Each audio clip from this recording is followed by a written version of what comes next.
You're watching Talking Points, a focus on the political scene in Lubbock and across the South Plains.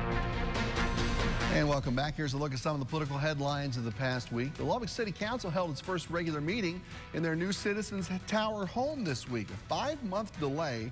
Remember, they wanted to start moving in last November, but that didn't happen, in part due to the pandemic. But now, most city departments have either moved in or are in the process of getting in. Mayor Dan Pope calling the new facilities a much-needed leap out of the 1980s.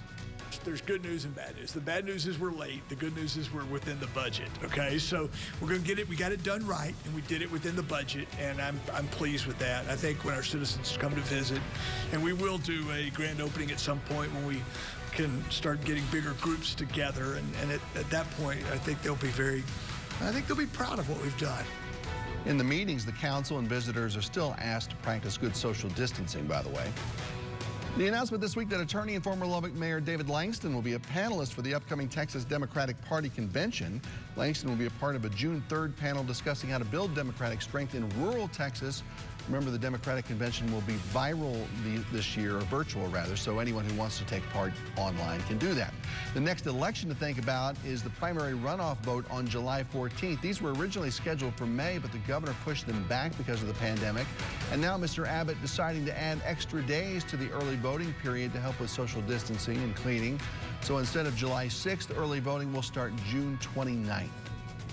82% of you surveyed in our latest poll said you'll definitely vote in November's presidential election. Now, only about 25% of you voted in the primary, but I like the way you're thinking. A lot of Texans still trying to work out who they're going to be voting for.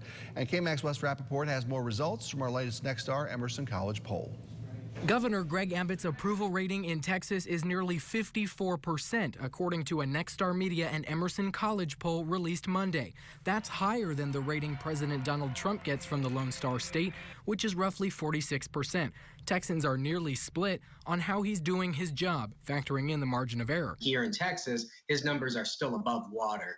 We're not seeing that across the country, but it seems that he's got a strong base in Texas, and we see that followed up by his pretty good favorability rating, particularly in comparison to other parts of the country. If the election were held today, 47% of Texas voters surveyed over the weekend said they'd pick Trump. 41 chose former Vice President and presumptive Democratic nominee Joe Biden, and close to 12% are undecided. In traditionally red Texas, Democrats have their work cut out for them. As far as voter excitement goes, 2/3 of Republicans polled said they are excited to support Donald Trump in the fall, while only 40% of Democrats surveyed say they're excited to support Joe Biden. A lot of Joe Biden's candidacy to get that nomination was that he was the most electable candidate. Now that we are in the race, people are beginning to question, can he be elected? And both major parties in Texas see a chance to harness that indecisiveness. He hasn't had to go head-to-head against the president yet. And once he does, his deficiencies will be plainly obvious. It's going to be critically important that we build up our operation now, that we put our foot on the gas, and that we make sure that we hold Donald Trump accountable. In Austin, Wes Rappaport, KAMC News. Wes, thank you. So Governor Abbott riding a little wave of support in the middle of this, maybe not so much from bar and tattoo owners, which remain closed. They're hopeful for better reopening news tomorrow. Until then, our Lauren Motter had a chance to ask Mr. Abbott about some of the other news of the week, and we thought we'd play that for you now for 5 good minutes. Let's talk a little bit about the state. You ordered the state to test all residents and staff in nursing homes. And you know, here in Lubbock, we had an outbreak in a nursing home, or a number of homes here, that resulted in over 230 positive cases and 40 deaths. How often will people be giving these tests who work and live in nursing homes in Texas?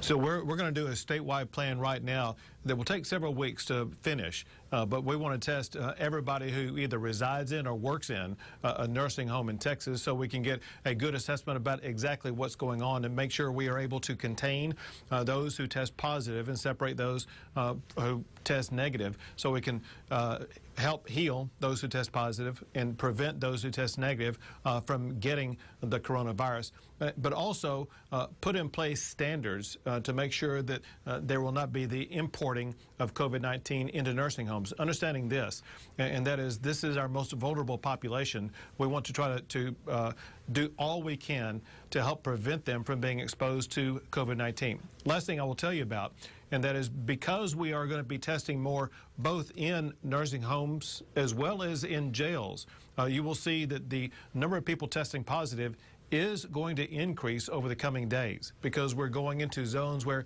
there are known positive people positive for COVID-19. So just forewarning, you can expect the number of positive people testing positive to be increasing here in the coming days.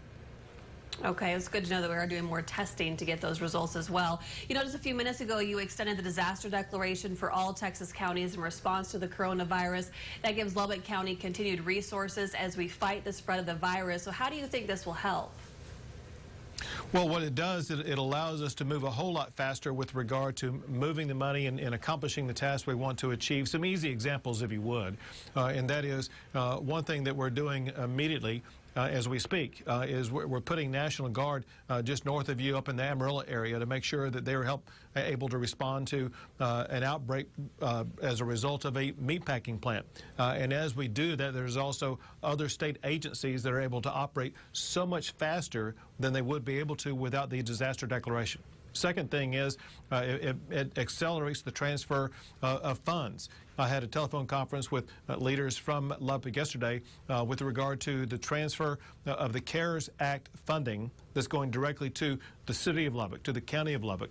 And this disaster declaration promotes the acceleration of the movement of that money. Okay, in a Next Star Everson College poll we did this week, we asked Texas residents if they or someone in their household lost their job as a result of the coronavirus, and that answer was 26%. 26% answered yes. So how scary is that to our economy and the many residents who are just trying it now to find a job here in Texas?